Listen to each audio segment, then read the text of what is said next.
Hey, it's Jeff Tamburello. I am the director of the Southwest Florida REIA. I'm also the broker owner of Steelbridge Realty. Here to talk about the future of the Southwest Florida real estate market. This was a presentation that we did for the REIA at I believe it's the November general meeting.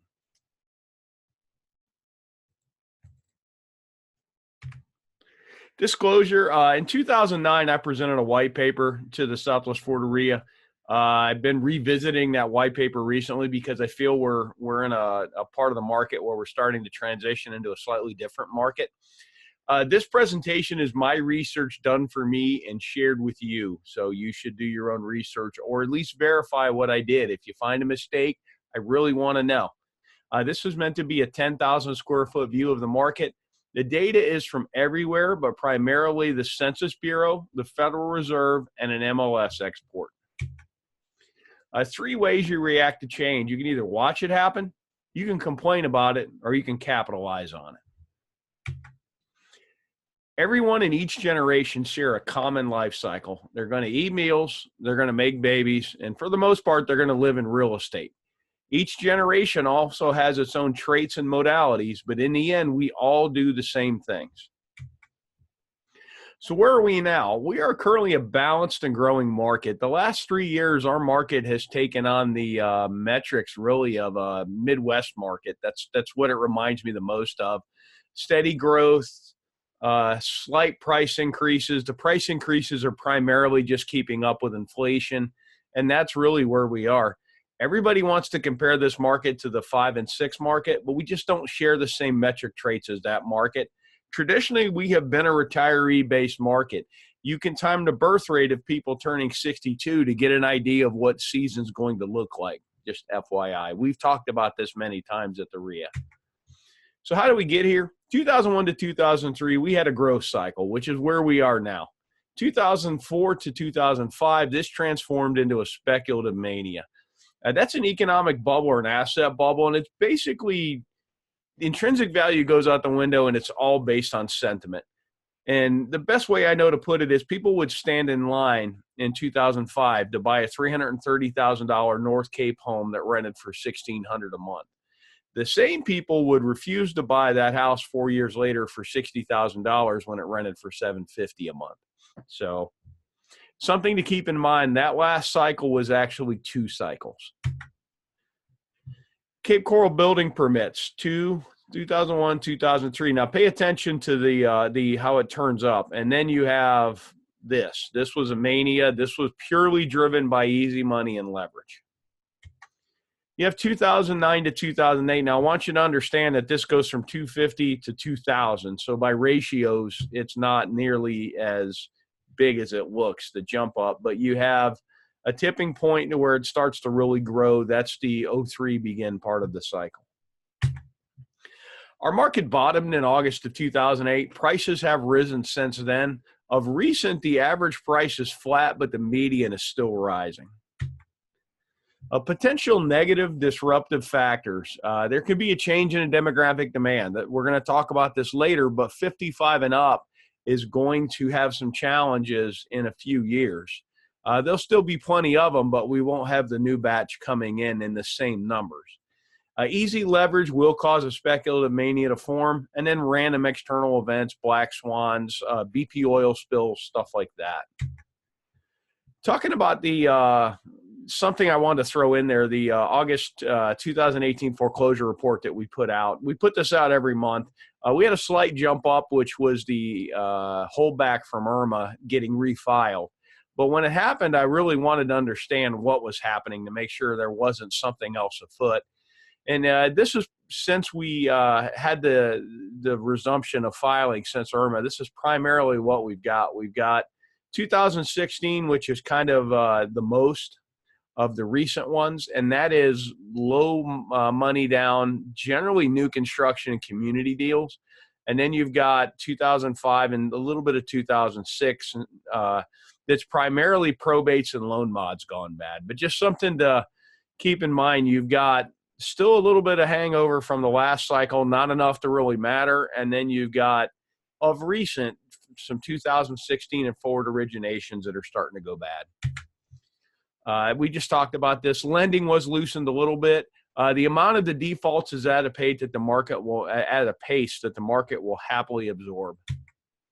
Demographic trends, we're all traveling across the same level of time. No matter how much we think we're not going to be our grandparents, at some point we kind of end up our grandparents. Millennials are on the cusp of surpassing the baby boomers as the nation's largest living adult generation. Millennials are defined as ages 20 to 35. Now, the way the cohorts are defined, it really depends on who's defining it. There's Gen Z and the millennials. Most of what we attribute to the millennials, particularly on social media, is really Gen Z, and they kind of group them together. Now, while they're slightly different in age, I know my sons and their uncles that are in their, I think, 28, 29, pretty much the same interests, same everything. So it's not a bad idea to group the millennials and Gen Zs together. When the millennials overtake the baby boomers, that is significant. Gen X, which I'm Gen X, we are 36 to 51 right now as of 2016. We will pass the baby boomers in population in 2028. That's really due to attrition for the boomers. The millennial generation continues to grow as young immigrants expand its ranks. That's something to keep in mind, that not only the birth rate is one thing, but we also are filling the ranks of that generation with immigration. And they generally group millennial and Gen Z together a lot for demographic modalities. A lot of advertisers do. I mean, there's different triggers, but for the most part, you might as well keep them together because that's really how they interact. But you also have to understand the difference between an 18-year-old and a 30-year-old. Each one is at a different place on this level of time. From 1965 to 1999, there were 140 million babies born in this country. That's a big chunk of people. You also cannot ignore the impact of immigration and foreign investment. Foreign investment has brought a lot of people to this country. Something to also understand, 1% of the baby boomer generation controls about 1/3 of the generation's assets. And the richest 10% of that population have 2/3. So while you've got a large chunk of humanity to do business with in the millennials, the baby boomers have the money right now. And the millennials have started a little later in their life cycle. That's the whole Facebook living in mom's basement thing. But it's kind of worked out in a way. The universe tends to balance itself because you've got the millennials have had a little later start, but the boomers are also retiring much later. So in a way, it's kind of helped each other. We're talking about the live birth rate of the country. This is it. Wanted to just show this. This is the baby boomer generation. And what's interesting is you have, whenever particularly you attended some local real estate marketing events, they always talked about this was a path. This was our growth. But what they missed was the dips. This is World War II. And this is the dip for the Korean War. So something to keep in mind always, whenever you have a war, 62 years later, you're going to have a little less people to retire to Florida because they weren't born. Now, we're talking about 55 and up, baby boomers coming into the market. And you see we've got a nice growth trend because you kind of each year have a new batch that's ready to retire and come to Florida. We have charted this, and 62 years of age is the perfect age to chart. Yeah, there's early retirees. Yeah, there's later retirees. But the 62 years of age matches our sales counts very well, particularly matches our sales counts in the retiree-heavy areas. But when you look forward from 2023 forward, we start to lose a significant amount of incoming retirees. Bear in mind, there's still, while this chart looks terrible, it's 4.25 million were born to 4.15 million. So it's a slight reduction, not a terrible reduction. But you should always be mindful when you're going to have a diminishing amount of people to do business with. And this is tantamount to people that are going to be buying in 55 and up communities. Some perspective, while they're not buying into the market, there's still a ton of them here. So Olive Garden will still be packed. The grocery stores will still do fine. The service-related companies should do well as well. And there's also an internal retiree migration. Many start, particularly Southwest Cape, buy a big golf access pool home. In a number of years, then they transition into one of the gated 55 and up communities, whether it be a house or a manufactured home. While the boomers are spending less, the millennials are spending more. So just like how the life cycle began, they're actually going to, as one starts to have a lesser role in the economy, the other one will take a larger role in the economy. Generational composition, this just gives you the percentages. Gen X, that's us. We're kind of the smallest. But something to really look at, when you take Gen Z and the millennials, there's a lot of them. So there's a huge chunk of people to do business with. Population by generation. This is from Pew Research. Pew Research Center is an amazing, you want to subscribe to their list. They send out great information. I use it for me a lot. But you can watch as millennials, Gen X, boomers. This is significant to me because it shows the boomers as in the millions as the counts continue to go down. Particularly, say you're a service-related company working North Fort Myers, St. James City, southern parts of Lee County. It's something you need to factor in. Something I found interesting too, and our speaker at the RIA luncheon, Paul, he migrated here. He's a millennial, and he migrated here from Chicago because he basically, why would I wait to enjoy the nice weather of Southwest Florida till I'm retiring when I could do it now? And I'm seeing a lot of that. We're also having Gartner and a lot of other companies bringing millennials in here. But this chart's great. It actually shows the areas that are getting a millennial inbound migration. Carolina's huge. I think the entire state of Ohio, when they graduate college, moves to the Carolinas, or a pretty good chunk of them. We're also getting a lot in Florida. A lot of them are coming here, management jobs and jobs to actually serve our retired population. Real incomes are actually growing pretty well for them as well, and that's a good thing. We need that generation to make money. And then they're also more and more becoming the head of households, which is a good thing. So while Facebook and you have certain people with biases that are going to say it's a generation that, you know, lives in mom's basement, most of them are working hard, saving money and paying taxes just like everybody else.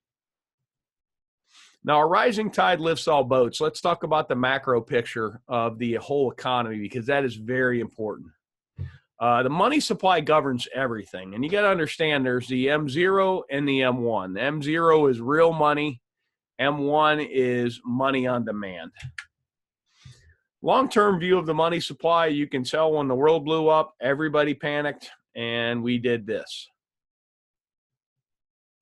What's interesting to me is a gallon of milk does not cost 400 or 500% more than here, even though we blew the money supply up tremendously.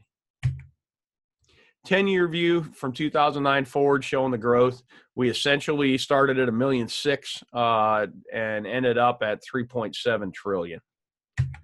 5-year, you can notice the growth. They're starting to they're creating less money in the money supply. You've got 2.6 trillion all the way to just under 3.8 trillion when 2018 begins.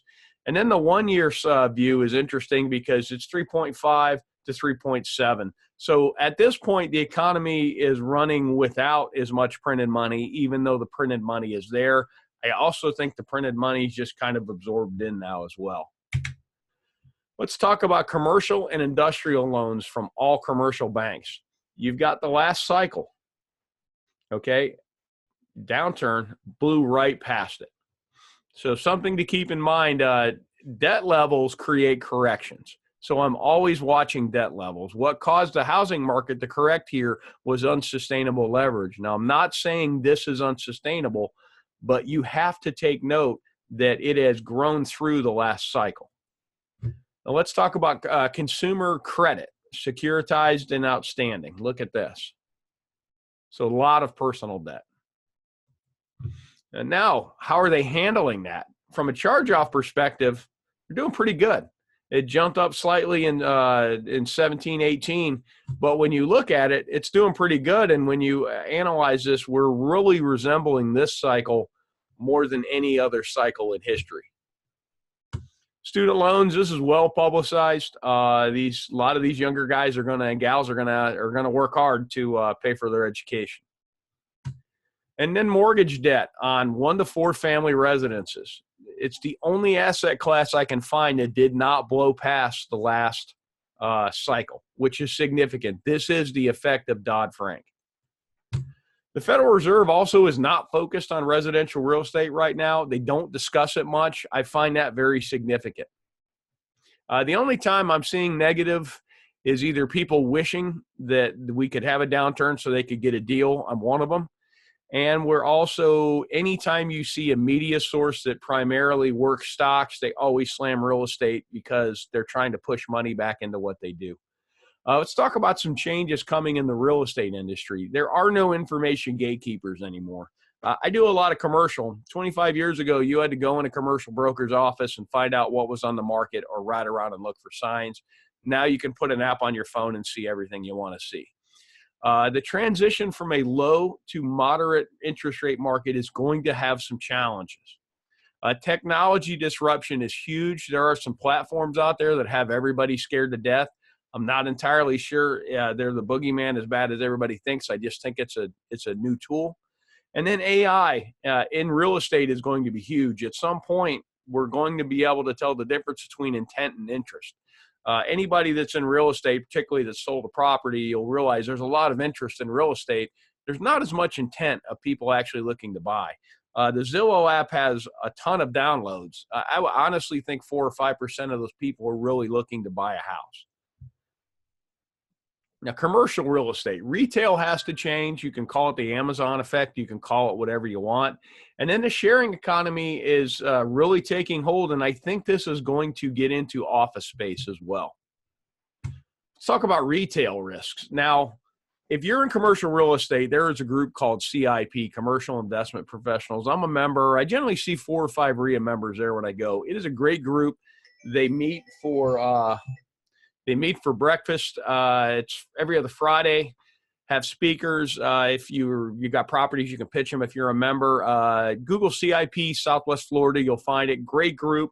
They had a subject matter expert from the Federal Reserve come in. He was great. I almost didn't get out of bed and go because my bed was feeling really good. I was so happy I did.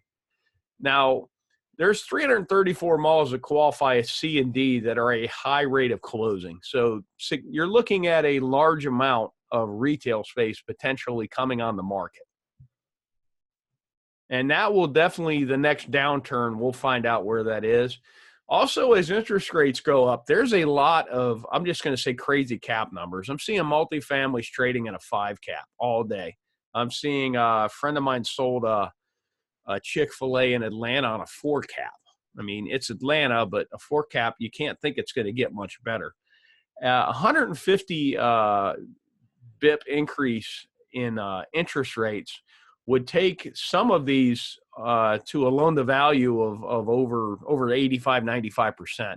So it's something to watch. If interest rates continue to go up, a lot of these net lease investments are going to feel some pressure. Particularly on the lending side, they may recall the asset. They may have to change the financing on it.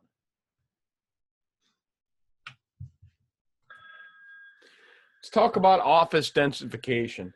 Now, it's one thing. Anytime there's always a downturn, stuff gets cheaper. You know, if you're looking for space, why wouldn't you have a little more space? So that's normal. But when you look at the actual trend line, there's the trend line. We are using less and less office space per worker. That's the fact that we don't need filing cabinets as much anymore. Telecommuting, meetings, there's so many reasons, but it is definitely something to pay attention to, that we are going to, over time, we're becoming a much more efficient economy. When you look at stuff like Uber and Airbnb, it's making better use of the assets we have. We're also doing that with office space. Co-working, and this is another thing that's becoming huge and will become huger. And some people are going to make a lot of money with this opportunity with co-working. Other trends of note, I've been doing a lot of research on the internet side. 80% of the world's internet traffic is going to be video by 2019. They had in 2017, there was a $205 billion internet ad spend. TV was 192 billion. It's the first time the internet surpassed television. That is very significant. And over 52% of the traffic in 2019 is expected to be social media, which is why so much of it will be video. Now, some things to watch for the Southwest Florida housing market. Can and how do we transition from a retiree-driven community to a more balanced community, that as the millennials come in and take over? Will we overbuild? Will we overlever? That's two interesting questions, and the beauty is with the information available today, we're going to know quickly. And then how will the 55 and up communities fare with lesser demand? Now, something that the amount, with no information gatekeepers anymore, I often wonder if people had access to information like they did today. I don't think the market would have continued through late 2006 like it did, because there was still a lot of really high price sales in 2006. There was a lot less of them, but it leads me to believe we probably wouldn't have had as much of a downturn had people been aware, but they just weren't aware. It wasn't really in the media. They couldn't get on Zillow and take a look at comps or any number of websites and look at comps. I'd like to thank you for watching this. If you have any thoughts, questions, if you find an error, send me a message, send me an email. You can email me jeff.swflreia@gmail.com. Give me a call on my cell, 239-671-8248. Thanks for watching.